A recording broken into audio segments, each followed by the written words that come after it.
melihat di sisi yang lain, artinya pemerintah pusat sudah menganggap bahwa pemerintah daerah gagal. Mungkin tidak gagal dalam segi pembangunan, tapi gagal dalam perencanaan, gagal dalam mengelola keuangan, gagal dalam melihat kebutuhan rakyat. Kan seperti itu. Jadi jangan dilihat bahwa bantuan 800 miliar atau berapa ratus miliar atau berapa sekian triliun ketika sudah diintervensi oleh pemerintah pusat, ketika sudah diambil alih oleh pemerintah pusat, itu de facto ya, secara realita pemerintah pusat sudah melihat pemerintah daerah ini gagal.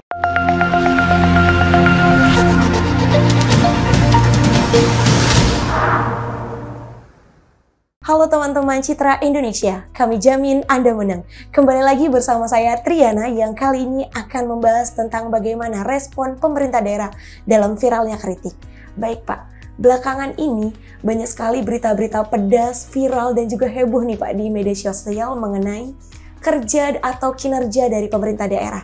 Bahkan di satu daerah itu sampai pemerintah daerah pusat yaitu Joko Widodo sampai datang untuk mengecek langsung nih yang viral tersebut. Lalu bagaimana respon Bapak mengenai hal ini?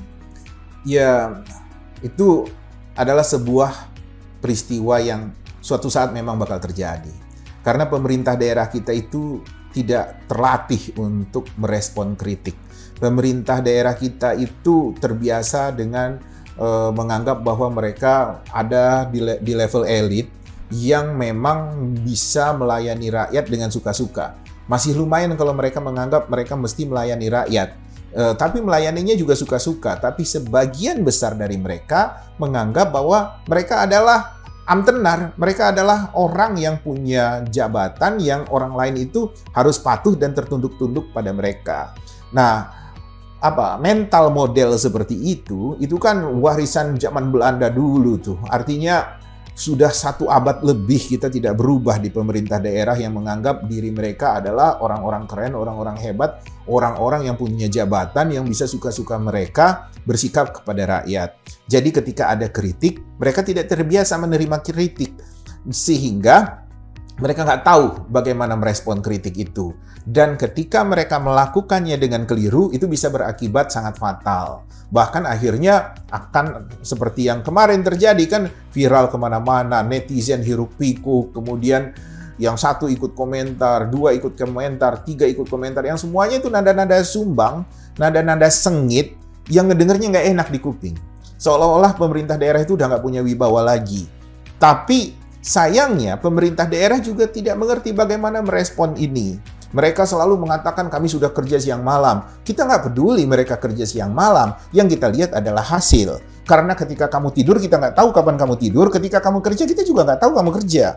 Tapi ketika hasil itu negatif, ketika hasil itu minimum, itu membuktikan bahwa kamu gagal dalam melayani rakyat. Jadi jangan mengatakan kita sudah bekerja siang malam. Itu malah makin ketawa orang, makin geli. Apalagi kalau sampai bapaknya diancam-ancam. Warga gitu loh, menunjukkan kepedulian kepada daerahnya, kepada pembangunan, kepada kinerja, agar bisa kita semua lebih baik, kita marah-marah. Nah, memang kita itu punya tradisi. Dari zaman Orde Baru kita selalu mengatakan, sampaikanlah kritik dengan beradab, sampaikanlah kritik dengan solusi.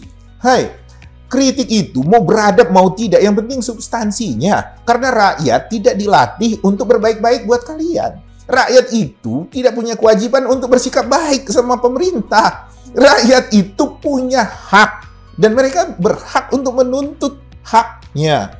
Jadi, kalau rakyat disuruh beradab, disuruh bersikap baik, itu lucu. Emang siapa kamu? Kan gitu. Ini malah pemerintah yang ngatain sama rakyat. Memang kamu siapa? Gak terbalik tuh. Iya kan? Orang DPR yang gagah aja itu disebut wakil rakyat. Artinya rakyat lebih memiliki otoritas kepada wakilnya. Tapi kita ini terbalik-balik. Malah rakyat ditanya kamu siapa. Kan itu aneh. Yang harusnya yang berhak bertanya itu kamu siapa. Kok kamu melayani kami seperti ini? Berarti kamu nggak cakap. Berarti kamu tidak bisa kami andalkan. Rakyat yang berhak untuk menggugat. Rakyat yang berhak untuk marah-marah. Bukan pejabat, bukan pemerintah untuk marah-marah sama rakyat. Ini kan lucu gitu loh. Nah jadi, saya rasa sudah waktunya paradigma pemerintahan, terutama pemerintah daerah, menyadari bahwa melayani rakyat itu nggak bisa dianggap sepele, nggak bisa dianggap sembarangan. Jadi harus sedini mungkin dengan menunjukkan kinerja, dengan menunjukkan komitmen. Minta maaf lah sama rakyat kalau Anda memang tidak cakap, kalau Anda memang tidak perform. Tapi setelah itu memperbaiki diri. Jangan minta maaf melulu, nyanyi-nyanyi terus, besok minta dipilih lagi. Kan itu nggak apa ya, nggak masuk akal lah kalau fatsumnya begitu. Kalau formula pikiran mereka itu seperti itu ya nggak pas begitu. Dari keliruan-keliruan ini Pak, berarti sebenarnya apa sih tugas sebenarnya dari pemerintah daerah ini? Nah, dalam edisi khusus kita sudah mengatakan bahwa tugas pemerintah daerah itu memang payung besarnya adalah melayani rakyat. Nah, melayani rakyat itu harus berbentuk kreativitas, harus bisa terjun mengidentifikasi apa kebutuhan rakyat. Dan itu diformulasikan lewat Renstra, sehingga mereka bisa melakukan turunan-turunan program yang memang betul-betul sesuai dengan kondisi masyarakat, sesuai dengan keinginan kebutuhan rakyat. Nah, cuma masalahnya, walaupun sudah hampir 20 tahun otonomi daerah yang seharusnya mereka memiliki juga otoritas untuk menyusun anggaran yang pro rakyat, mereka lebih terwarisi dengan sikap menghabiskan anggaran. Jadi pertanggungjawaban mereka bagaimana anggaran itu habis, bagi mereka itu prestasi, bukan kondisi di lapangan. Apakah itu sudah sesuai dengan kebutuhan rakyat, apakah itu sesuai dengan kekuatan dan kemampuan keuangan daerah, itu tidak mereka lihat. Mereka hanya sebatas pertanggungjawaban administrasi bahwa budget daerah, keuangan daerah itu sudah mereka habiskan per 1 tahun anggaran. Nah, ini yang bagi saya harus diubah seperti itu, dan anggota Dewan DPRD juga mulai mau bertindak tegas apabila ternyata pemerintah daerah itu hanya sekedar menjalankan rutinitas. Bagi saya itu kambing, kita kasih duduk di kursi dan kita taruh dasi, kita panggil Pak Gubernur, Pak Bupati, tetap jalan pemerintahan itu gitu. Jadi janganlah kita memilih orang yang tidak memiliki inisiatif, tidak memiliki keberanian melakukan terobosan, tidak memiliki rasa bangga apabila dia tidak memiliki rasa bangga kalau dia tidak berprestasi gitu. Jadi dia harus terpicu terus bahwa dia bangga karena dia berprestasi, dia bangga karena rakyatnya bisa dia perbaiki tingkat kesejahteraannya. Itu yang harus kita cari kepemimpinan daerah seperti ini. Baik Pak, di viralnya ini bukan hanya viral mengenai pemerintah pusat yang datang langsung ke pemerintah daerah, melainkan adanya juga dana bantuan yaitu sebesar 800 miliar dari pemerintah pusat kepada pemerintah daerah. Ini merupakan rezeki atau malah hal yang memalukan nih Pak bagi pemerintah daerah? Ya, bisa dilihat dari banyak sisi ya. Bisa juga rezeki, bisa juga memalukan.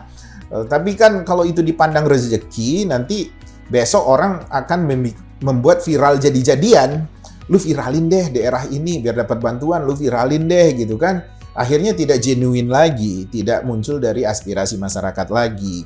Itu kalau kita mau lihat dari satu sisi. Tapi kalau kita melihat di sisi yang lain, artinya pemerintah pusat sudah menganggap bahwa pemerintah daerah gagal. Mungkin tidak gagal dalam segi pembangunan, tapi gagal dalam perencanaan, gagal dalam mengelola keuangan, gagal dalam melihat kebutuhan rakyat. Kan seperti itu. Jadi jangan dilihat bahwa bantuan 800 miliar atau berapa ratus miliar atau berapa sekian triliun ketika sudah diintervensi oleh pemerintah pusat, ketika sudah diambil alih oleh pemerintah pusat, itu de facto ya, secara realita pemerintah pusat sudah melihat pemerintah daerah ini gagal, tidak bisa diandalkan atau diberi wewenang untuk melakukan pembangunan di daerah dia. Tidak bisa diharapkan pemerintah daerah itu bisa menyelesaikan persoalan pembangunan di situ, sehingga harus ada intervensi dari pemerintah pusat. Nah, jadi jangan dianggap, oh terima kasih, beruntunglah masyarakat ini, kita sudah mendapat bantuan. Bukan itu, kau malu.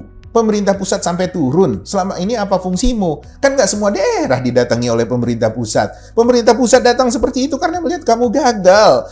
Karena pemerintah pusat datang ke situ karena sudah banyak rakyatmu teriak-teriak dan tidak kamu perhatikan. Dan kamu hanya bisa mengatakan, kamu diam, nanti kita urus. Kamu diam, nanti kita urus. Lah, selama ini kamu kemana? Kan periodisasi itu sudah setahun, 2 tahun, 3 tahun, 4 tahun kamu duduk di situ, jadi gubernur, jadi bupati, jadi wali kota, tapi kamu tidak sensitif, kamu tidak memperhatikan, kamu tidak turun ke bawah, kamu tidak melihat. Jadi bagaimana rasa itu loh, rasamu sebagai pemimpin terhadap kondisi masyarakat tidak ada, kemudian juga hilang juga rasa itu ketika pemerintah pusat memberikan bantuan dan kamu mengatakan ini berkah. Itu adalah tamparan buat kamu. Itu hal yang memalukan gitu. Jadi bukan berkah itu namanya. Tapi kalau mau ditafsirkan itu lebih positif atau dianggap itu anugerah, ya terus saja lah buat orang yang nggak tahu diri. Kalau kita sih Citra Indonesia mah tahu diri banget urusan begituan gitu. Kalau kita mau melihat pemerintah yang berhasil, jadi dia harus tahu masyarakatnya, tahu wilayahnya, kemudian dia harus berorientasi pada hasil, kemudian dia jago mengelola keuangan, kemudian dia juga bisa lobby pemerintah pusat, sehingga dia bisa meyakinkan, dia bisa memberi argumen kepada pemerintah pusat bahwa rakyatnya membutuhkan ini. Nah, dari semua itu makanya, kalau yang namanya kita bilang kepala daerah itu pintar, bego, cerdas, lelet, lambat, itu relatif lah. Tapi ukurannya untuk melihat bahwa dia punya komitmen di situ ketika dia menyusun kabinetnya. Saya mengukurnya sederhana saja, bagaimana dia memilih kabinet di situ aja. Kalau ternyata dia memilih kabinet yang memang betul-betul tangkas, orang yang berani mengambil resiko, yang kreatif, yang bisa menggugah dengan konsep-konsep dan program-program yang bagus gitu, ya dengan mudah saya akan mengatakan, ya ini akan keren daerah ini gitu. Tapi kemarin saya lihat daerah itu, ya kayak gitu pilihan-pilihannya. Tidak berorientasi pada kesejahteraan rakyat.